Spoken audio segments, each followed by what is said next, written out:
How does everybody? They're on Zoom. There isn't a legal requirement that IDA members attend the public hearing because they do get the minutes, but a lot of times our members will show up. Thank The you more for it's the coming. choice ones. Thank you for coming. They're on Zoom. It's a short walk for me. As Teresa knows. That's right. You bet. I have to teach, so please be concise though. We're good. Yes. Okay. All right. So I'm gonna go back to. 20 minutes. Deep. Okay, it is now 9:02 a.m. I'm going to go ahead and call this public hearing to order. I'm Heather McDaniel, the Administrative Director for the Tompkins County Industrial Development Agency. I will conduct today's public hearing and record the minutes of the hearing. IDA board members present are the Chair, Rich John. This hearing is being held pursuant to a public notice published in accordance with Article 18A of the General Municipal Law in the Ithaca Journal on February 20th, 2023. The purpose of the hearing is to afford the general public an opportunity to make statements and comments on the request by 121 to 125 Lake Street LLC for financial assistance from the Tompkins County IDA.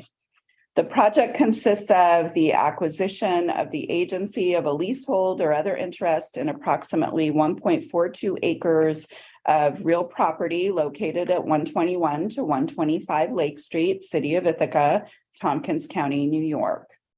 The planning, design, construction, operation, and leasing by the company of an approximately 104,575 square foot multi-tenanted facility that will include approximately 77 residential apartment units, approximately 4,000 square feet of tenant amenity space, structured parking improvements providing for approximately 77 parking spaces, together with various subsurface structural improvements, roadway improvements, access and egress improvements, stormwater improvements, utility improvements, signage, curbage, sidewalks, and landscaping improvements, as well as the acquisition and installation in and around the improvements of certain items of machinery, equipment, and other tangible personal and property.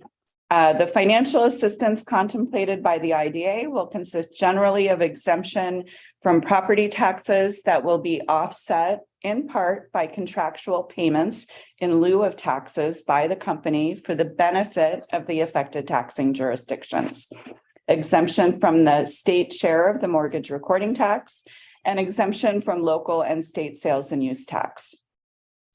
Comments presented at this hearing will be taken into consideration by the Tompkins County IDA as part of its consideration of the application. The hearing will remain open until all submitted comments and members of the public who are present at the hearing have been given an opportunity to make statements or comments on the application. If you wish to speak at the hearing, there is a speakers list over there. Each speaker will have 3 minutes to provide comment. I will ask each speaker to join us at the table so the microphone can pick up the sound. Please state your name and address. If you are appearing as a representative of an organization or governmental entity, please identify the organization or entity and state its address. If you wish to submit a copy of your comments for the record, you may hand them to Ina. And finally, just a reminder that the purpose of this hearing is to afford you, the public, an opportunity to make comments about the request for financial incentives from the Tompkins County IDA. So with that, I'm going to go ahead and grab the speakers list.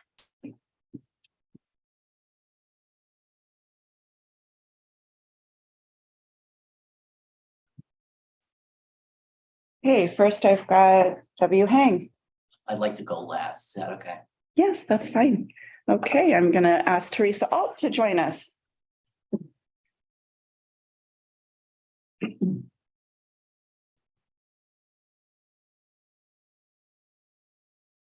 Hello, I'm Teresa Alt of 206 Eddy Street in the city of Ithaca. You probably think I'm here to flat out oppose a tax abatement for the breeze. Not quite. I think that if anything other than affordable housing deserves a tax abatement, then getting a brownfield cleaned up does. And it is not bad if the housing built there will be classy, because that suggests that the cleanup will be done well. However, I do want to criticize the amount of parking, a space for each apartment. That seems excessive in a fairly central location. It is only 1 mile from Aldi, the grocery store, a few blocks from car share at Stewart and University Avenues. The number 10 bus has a stop at University Avenue and Lake Street, really nearby. I think one could easily live there without owning a car. Turn that parking lot into a garden, I tell the builders. Thank you. Thank you. Next, I have Margaret Fabrizio, 105 Cascadilla Park Road. So since you last discussed the abatement request for the Breeze, the Planning and Economic Development Committee met, and they expressed significant concern regarding the potential liability of the island property. And I think it's a pretty legitimate concern that the city has. I'm glad that they're concerned about it, actually, because we've already had a lot of legal suits for people falling into the gorge. So I think that for now, I'd like to suggest that at the very least, no decision be made on the abatement, because the community benefit of the island could well become a moot point.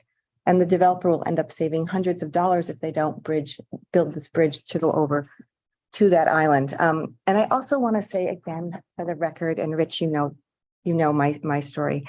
We cannot afford to keep giving developers abatements, especially for high-end apartment projects. This is not a category that typically gets assistance in other communities. And I understand the usefulness of abatements and that developers are still paying something during their abatement period.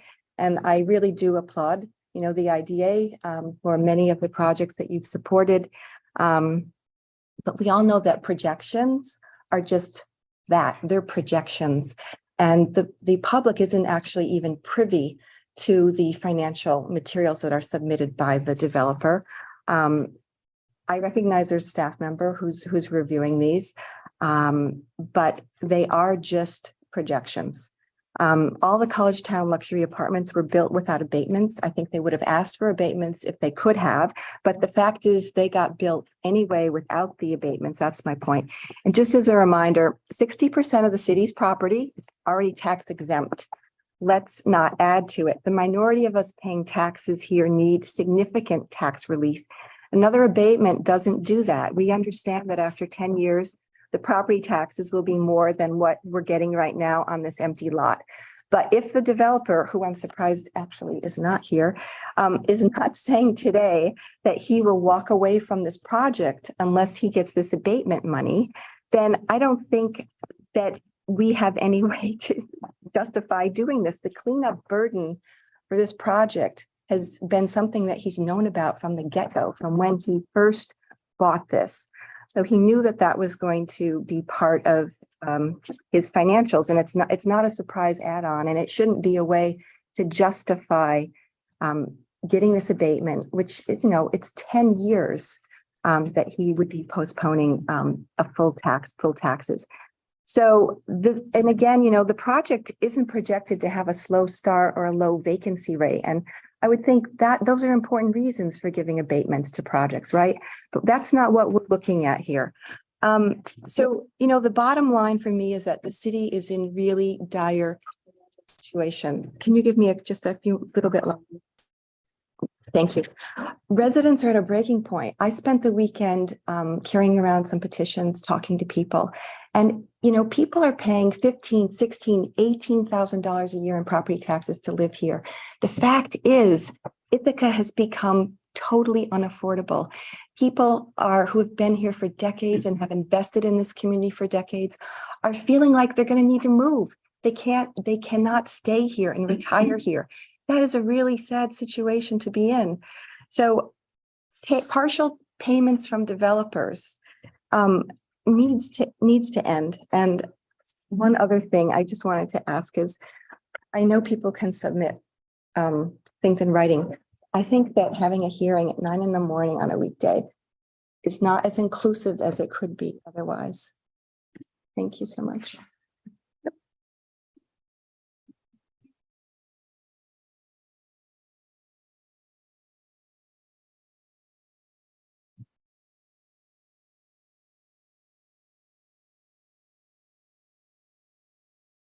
Can you say that for me? Yes, Termato. M.A. Termato. Thank you. Next, did you want to speak? I wonder, I'm gonna invite you to come to the table. You have 3 minutes. okay. I don't really. If you could state your name and your address, if you're representing an organization, let us know what that organization is. Thank you. My name is Maddie Termato. I live at 130 East Court Street, just across the street over here. And I don't represent an organization, but I just want to second the motion of what Margarita had to offer, because we are part of those group of people who are finding it very difficult to pay our property taxes in Ithaca. So that's all I have to add.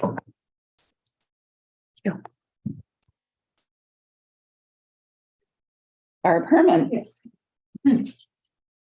It's briefly. Hey, my name is Barb Herman, and I echo what Margarita and Mary Ann Termato have said. And that's all. Thank you. Thank you. Hey, Walter Hang.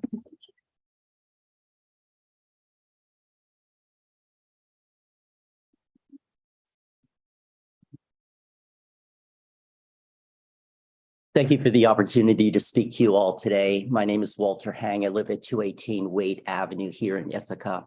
I'm with a company that provides environmental data services to many of the most respected and largest engineering and environmental consulting firms in America. I've worked in 12 states in the last 3 years regarding emerging contaminants on behalf of state attorneys general. I love Ithaca. I love playing hockey in Ithaca. And my main focus today is I implore you not to approve this proposal. For the reason I'll provide substantive comments in writing, but I just found out about this yesterday. So the bottom line is this site is not going to get cleaned up. It's currently the subject of a track 4, I believe, restricted residential plan. And so this is O'Brien and Gear's own data from circa 2013. And you can see right here, it's 190,000 million of lead, and the allowable amount is 400. So when I first brought this matter to public attention more than 20 years ago, I think the highest level was 220,000.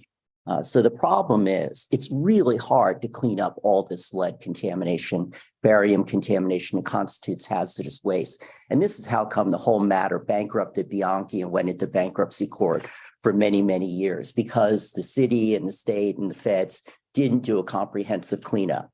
And so in the ensuing decade, the problem is all this contamination has continued to migrate, and it will have contaminated surrounding areas. How do we know? Because that's exactly what happened the first time around.